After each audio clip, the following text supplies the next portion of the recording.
Alléluia. Alléluia. Psaume 73.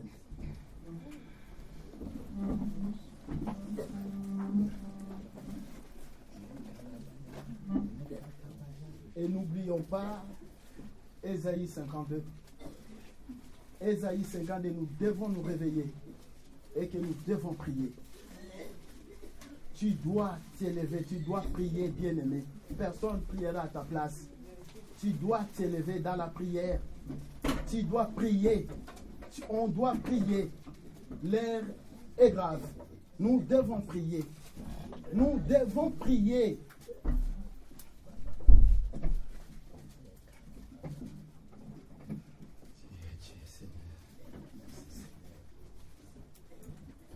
Psaume 73, j'ai dit la parole avec paix.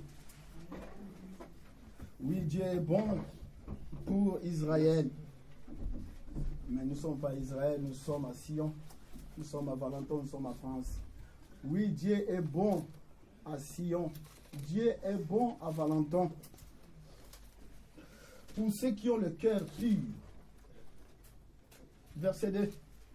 Toutefois, mon pied allait fléchir. Mes pas étaient sur le point de glisser. Car, verset 3, je portais envie aux insensés, envoya le bonheur de méchants.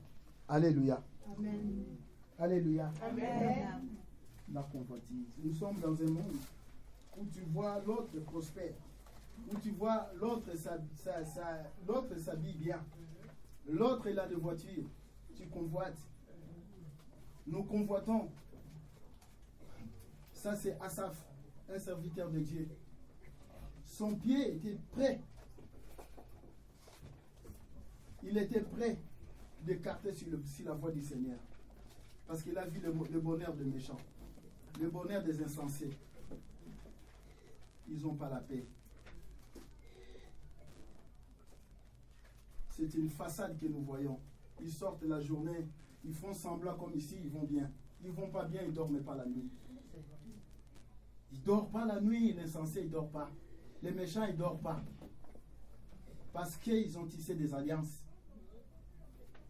Mais toi et moi, nous avons une alliance éternelle avec Dieu. Une alliance éternelle.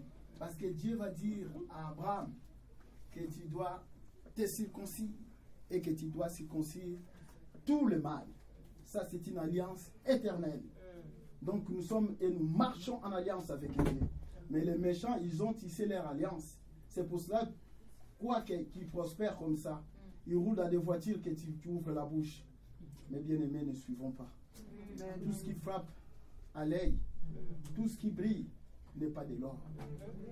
Tout ce qui frappe à l'œil, c'est du vent. Mais attachons-nous à Dieu. Attachons-nous à Dieu. Dieu nous a donné ses promesses. Il a donné une promesse à Abraham. Et cette promesse qui descend jusqu'à aujourd'hui, c'est la promesse d'Abraham. Que nous serons riches. Parce que lui-même étant riche, je n'ai jamais vu un homme riche ou une femme riche et que ses enfants sont pauvres. Donc nous sommes riches en Dieu. Nous sommes riches en Jésus. Et cette richesse doit se manifester aussi pendant que nous vivons. Nous ne devons pas vivre dans la pauvreté. Nous devons vivre dans la joie, dans la paix, parce que Dieu nous bénit chaque matin. Asaph, son pied était prêt. Dans le verset 3, il a dit, car je portais envie aux insensés. Au verset 2 plutôt. Toutefois, mon pied allait fléchir. Mes pas étaient sur le point de glisser. Car je portais envie aux insensés. Envoyait le bonheur des méchants. Verset 4. Rien ne le tourmente jusqu'à leur mort. Et leur corps est chargé d'un bon point. Ils ont des parfums chers. Ils se parfument. C'est des méchants, ils parlent fort. Quand ils parlent, même on est à la gare de Villeneuve Saint-Georges, tu l'attends. Quand ils rigolent, tout le monde doit savoir que c'est un insensé qui rigole. Ils font semblant. Mais notre Dieu est puissant. Notre Dieu est fort. Notre Dieu est capable de tout. Nous devons nous consacrer à Dieu. Nous devons garder espoir. Nous ne devons pas nous promener, envoyer le message, le bonheur des méchants. C'est pour un temps, mais la richesse c'est Dieu, c'est pour la vie. Alléluia. Amen. Alléluia. Amen. Rien ne les tourmente. Verset 4. Jusqu'à leur mort. Et leur corps est chargé d'un bon point. Verset 5. Ils n'ont aucune part aux souffrances humaines. Ils ne sont point frappés comme les restes des hommes. Alléluia. Amen. Ils ne sont point frappés comme les restes des hommes. Toi tu pries. Comment ça toi tu pries, tu es tout le temps malade? Référons-nous aux Écritures. Et ils sont toujours en bonne santé. Ils sont toujours en bonne santé. Ils nous attaquent. Ils font tout pour que toi, tu ne sois pas en bonne santé. Pourquoi? Parce que c'est un entraînement. Pour nous entraîner dans leur camp. Venez chez nous. Tu vois comme moi je suis. Je suis fort. Je mange bien. Je m'habille bien. Je me porte bien. Mon Dieu, c'est mon Dieu qui fait ça. Mais bien aimé, ne suis pas. Ne suis pas. Garde la foi. Gardons la foi. Ne suivez pas, mais gardez la foi. Ils sont tout le temps en bonne santé. Ils achètent des trucs chers, de parfums chers. Quand il va se parfumer, lorsqu'il va passer, tout le monde sent. C'est lui qui passe. C'est insensé. Alléluia. Amen. Alléluia. Amen. Alléluia. Ne fions pas aux apparences, bien-aimés. Amen. Ne fions pas aux apparences. Ne se conformez pas dans ces siècles présents. Soyons renouvelés par l'intelligence de Dieu. Par la parole. Quand nous allons lire la parole, c'est le renouvellement. C'est la sagesse. Alléluia. Amen. Alléluia. Amen. Ils n'ont aucune part, verset 5, aux souffrances humaines. Et ils ne sont point frappés comme les restes des hommes. Mal à la tête, mal aux pieds, opérés, mais persévère. Persévère. Ce sont des épreuves. Ce sont des choses qui peuvent arriver. Mais le monde va te dire que non, mais toi tu pries, tu ne pouvais pas être opéré. C'est faux, bien-aimé. Quand tu seras à l'hôpital, Dieu sera là. Amen. Partout où tu seras, Dieu est là. Si tu tombes malade, tu penses que Dieu t'a laissé? Non. Dieu n'abandonne personne.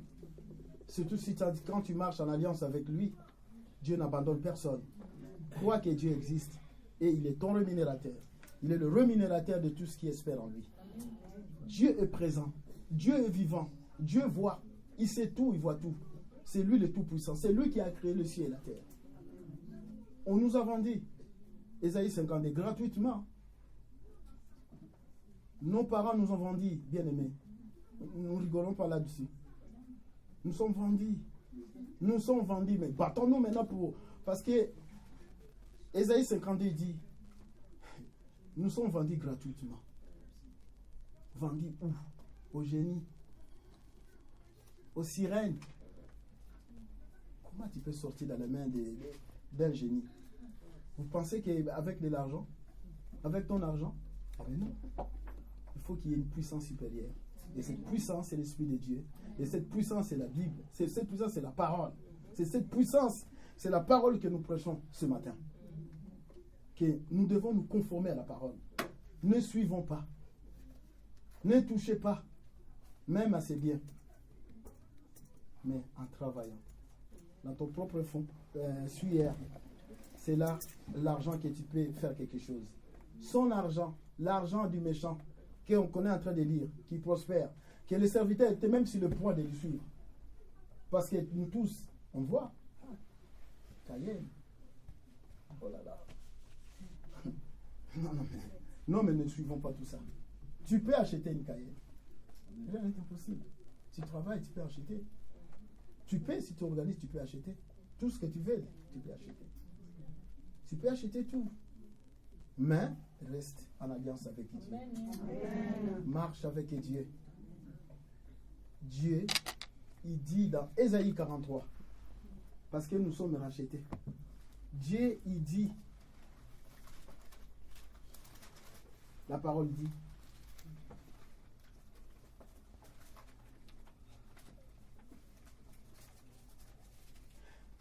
43, verset 1. Ainsi parle l'Éternel. Maintenant, l'Éternel qui t'a créé. Oh, Amici, parce que Jacob, il n'est plus là.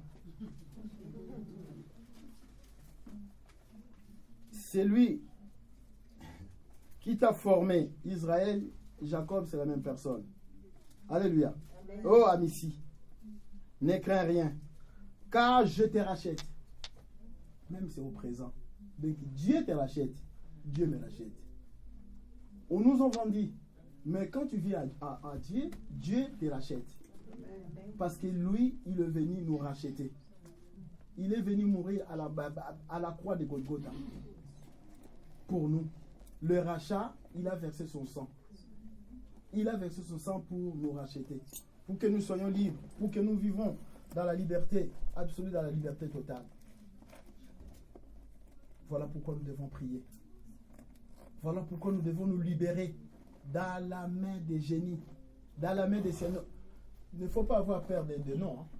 Génie, sirène, c'est rien. Génie, sirène, c'est rien. Comme dans la vie courante, on peut t'annoncer, surtout les servantes, n'ayez pas peur, même les serviteurs, tu as un cancer.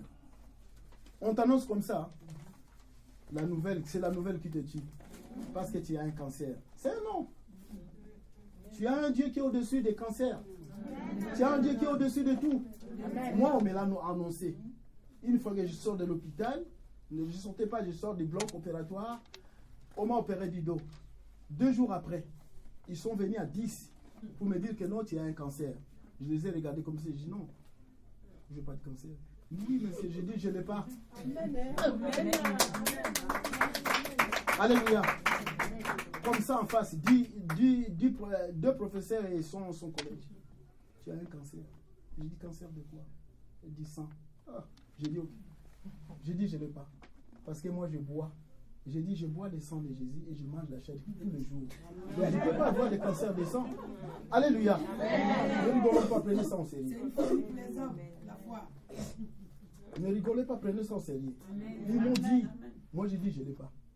Mais bien aimé, c'est pas que tu ne veux pas après tu vas sortir comme ça de l'hôpital. Tu dis que non, tu ne l'as pas. Et ils ont dit c'est une évidence. Oui, vous avez vu, mais moi j'ai dit que je ne l'ai pas. Ils m'ont placé, ils m'ont déplacé, ils m'ont mis dans une chambre qu'on appelle des chambres isolées. Tu ne peux même pas rentrer. C'est barricadé partout comme Jéricho. Donc il y a des épreuves dans la vie, tu rentres, tu dis que c'est non, c'est pas Jéricho. Ouais, c'est Jéricho que tu lis dans la Bible. Parce que c'est barricadé, il n'y a personne qui rentre. Si le médecin vient, ils ont des masques, ils ont tout. Mais à un moment donné, je dis au docteur, mais qu'est-ce qui se passe? Pourquoi je suis ici? Pourquoi vous rentrez, vous êtes couvert et tout? Oh non, parce que tu es là. J'ai dit, qui vous a dit que je suis malade? Sortez-moi d'ici, je ne suis pas malade. Ça, c'est un témoignage que je vais donner tout à l'heure. Alléluia. Amen. Alléluia. Amen. Tu es le Tout-Puissant. On retourne dans Ésaïe, et plutôt dans Psaume 73. Alléluia. Alléluia. On lit rapidement, parce que j'ai que 3 minutes qui me restent. Ils n'ont aucune part aux souffrances humaines et ils ne sont pas frappés comme les restes des hommes. Aussi l'orgueil leur sert de collier. La violence est le vêtement qui les enveloppe. L'iniquité sort de leurs entrailles. Verset 7. Les pensées de leur cœur se font jour. Ils raillent, ils parlent méchamment d'opprimés. Ils profèrent des discours hautains. Ils élèvent leur bouche jusqu'au ciel et leur langue se promène sur la terre. Verset 10. Voilà pourquoi son peuple tourne de leur côté. Ne tournez pas de leur côté. Ne voyez pas ça. De voiture, c'est rien. Le vêtement, c'est rien. Tu peux acheter même. Tu peux changer. Tu peux changer de vêtements au bout d'un mois. Tu peux acheter 10 costumes. Avec même les salaires même les salaires qu'on nous donne. Mais ne suivez pas. Ne rentrez pas. Tu es un peuple béni. Tu es une race royale. Dieu nous a rachetés. Dieu nous a sauvés. Nous devons nous attacher à lui. Nous devons nous réveiller. Le temps est grave. Nous devons prier. Nous devons prier. Nous devons prier. Alléluia. Nous devons prier, bien-aimés. Voilà pourquoi son peuple tourne de leur côté. Il avale l'eau abondamment. Amen. Verset 10. Pourquoi son peuple tourne de leur côté et avale l'eau abondamment? Et il dit, comment Dieu saurait-il? Comment les Très-Hauts connaîtrait-il? Il se moque même de notre Dieu. Comme dans Isaïe 52. Il se moque de Dieu. Voilà pourquoi tu dois connaître le nom de Dieu. Et tu dois connaître ton Dieu que tu sers. Il s'appelle Jésus-Christ de Nazareth, l'éternel Dieu Tout-Puissant. Quand tu as un problème, tu cries. À lui, pas à ton père. Eh, maman, non. Jésus-Christ de Nazareth, sauve-moi. Tu seras sauvé. Quand tu cries Jésus-Christ, c'est le sauveur. Il viendra à travers son esprit parce que c'est un combat spirituel. Alléluia. Amen. Alléluia. Amen. Maranatha.